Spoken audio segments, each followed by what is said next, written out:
Hey everyone, it's Dina Meta here. And for today's news, I do have some updates I'd like to share with you. And please forgive me for not appearing on camera. I'm actually feeling a little bit under the weather, but I still wanted to bring you some news. And for today, I'd like to start with China because I'm getting some very concerning headlines. It's being reported that new satellite imagery analyzed by the Telegraph appears to show China constructing a detailed full-scale model of a U.S. Navy Arleigh Burke-class destroyer at a missile testing range over there in their desert. Additional mock targets reportedly resemble military aircraft, naval facilities, and important sites in Taiwan.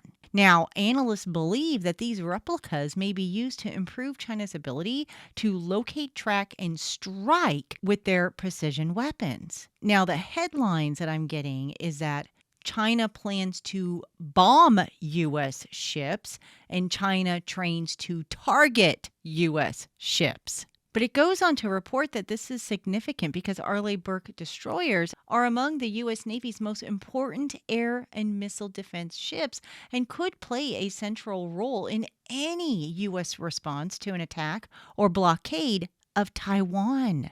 China's strategy appears designed not only to overpower Taiwan's defenses, but also to prevent or punish U.S. forces attempting to intervene. So, in plain English, China's goal would be to keep American aircraft carriers, destroyers, and support ships far enough away that the U.S. could not effectively defend Taiwan. And with the United States already stretched across Europe and the Middle East, Beijing is undoubtedly watching how quickly American forces and weapons could be redirected to the Pacific. Now, to go with that, there's another report coming out of the Wall Street Journal that apparently China is aggressively patrolling the disputed waters. And we talked about this last week. But now the U.S. Coast Guard is also moving in. It goes on to say that U.S. Coast Guard ships previously deployed in the Middle East are now operating out of Singapore and the Philippines to help challenge China's assertion of power in the Pacific. The Coast Guard deployment is the latest step in Washington's efforts to deter Beijing from moving on Taiwan or South China Sea features that are also claimed by other countries, including the Philippines and Vietnam. Now, with that being said, the U.S. military has been expanding its presence in the Philippines, a U.S. treaty ally that would likely be a key operating base in any war over Taiwan. With Singapore, the U.S. has a long-standing agreement to use its naval facility to support certain U.S. activities. Beijing has also been leaning on its Coast Guard as it seeks to enforce control over an area through which trillions of dollars of trade passes each year.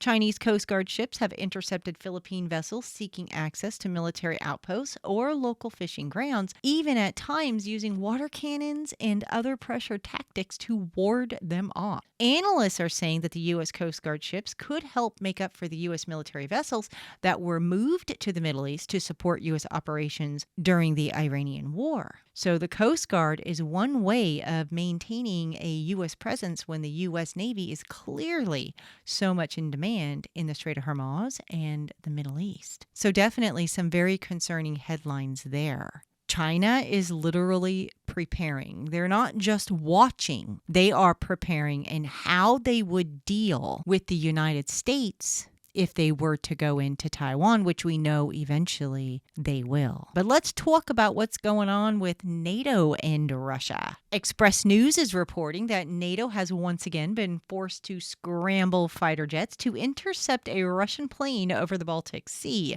The Polish fighters intercepted a Russian Tu-20 aircraft that was conducting a flight over the Baltic. Apparently, the Russian plane had not filed a flight plan, and it was traveling with its transponders turned off. The aircraft was carrying out a reconnaissance mission in international airspace, says the Polish Operational Command.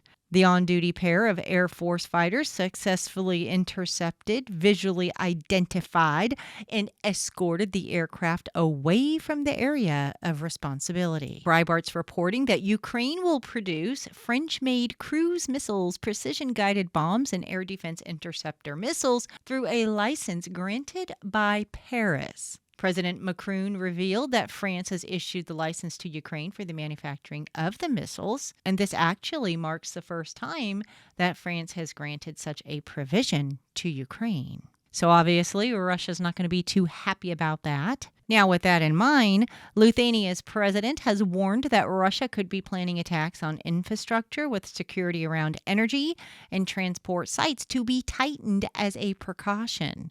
He said that the Lithuanian intelligence services picked up signals of a potential provocation, but they did not identify a specific place or time. So again, we hear about Russia possibly looking for trouble, so to speak, with these other nations. Let's talk about what Ukraine has been up to. It's being reported that apparently they sunk a Russian ship. Ukraine's Navy announced on July 14th that it had struck and sunk a Russian border patrol ship approximately 186 miles from the front line. According to Ukrainian officials, the vessel was hit by a Sargon 3000 Navy drone, resulting, unfortunately, in fatalities and injuries among the crew. And it's being reported that revenge will be inevitable.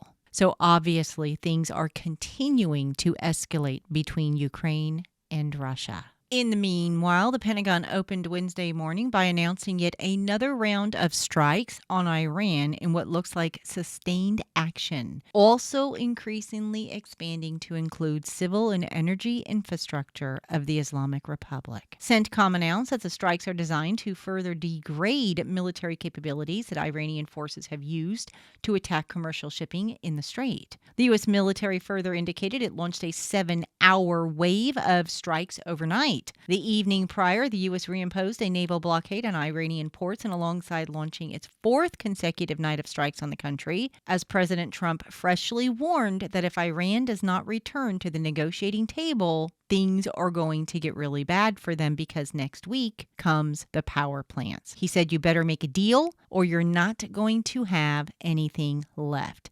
Ultimately, we'll hit energy targets in Iran. Next week comes the bridges. We're going to knock out all of their power plants. We'll knock out all of their bridges unless they get to the table and negotiate. Israel National News is reporting that Netanyahu is aiming to meet with President Trump next week, though no official meeting between the two leaders has been scheduled at this stage. Earlier on Tuesday, Axios reported that Trump told Netanyahu during a phone call on Thursday that Israel should begin redeploying its forces from Syria and encouraged him to do the same in Lebanon. A U.S. official told the news website that Trump told Netanyahu that the Israeli military presence in Syrian territory was creating tensions and could lead to escalation. The official quoted Trump as saying, "They don't want you there, you should redeploy." So very interesting words coming from President Trump. We'll see what Netanyahu does with that.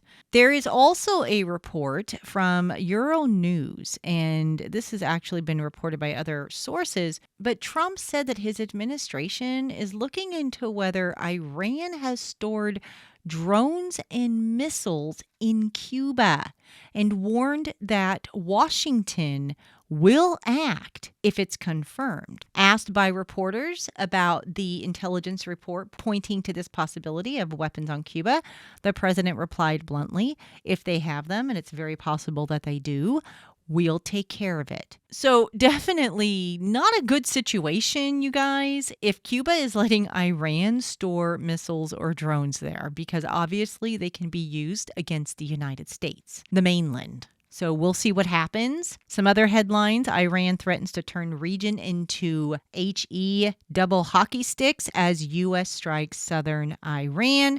Netanyahu has warned Iranian leaders an attack will be answered powerfully. So it looks like the Iranian war is going right back into full gear unless they come back to the negotiating table. Now, we need to remember that Iran isn't going anywhere because they are in the book of Ezekiel, chapters 38-39, and mentioned as one of the nations that will be involved in the Gog-Magog war. and they are noted in those books as Persia. So definitely some very interesting headlines today. I'd love to get your thoughts. What do you guys think about Cuba? The possibility of Iranian missiles that close to the mainland. What about China and an open war with them? And then, of course, there's NATO and Russia. Let me know in the comments. But again, I just wanted to bring you guys a really quick update today. When you have a free moment, come and visit me on our new website, thedacreport.com, as well as our social media pages, which I hope to update. So thank you, everybody, for watching. And until next time, God bless and stay safe.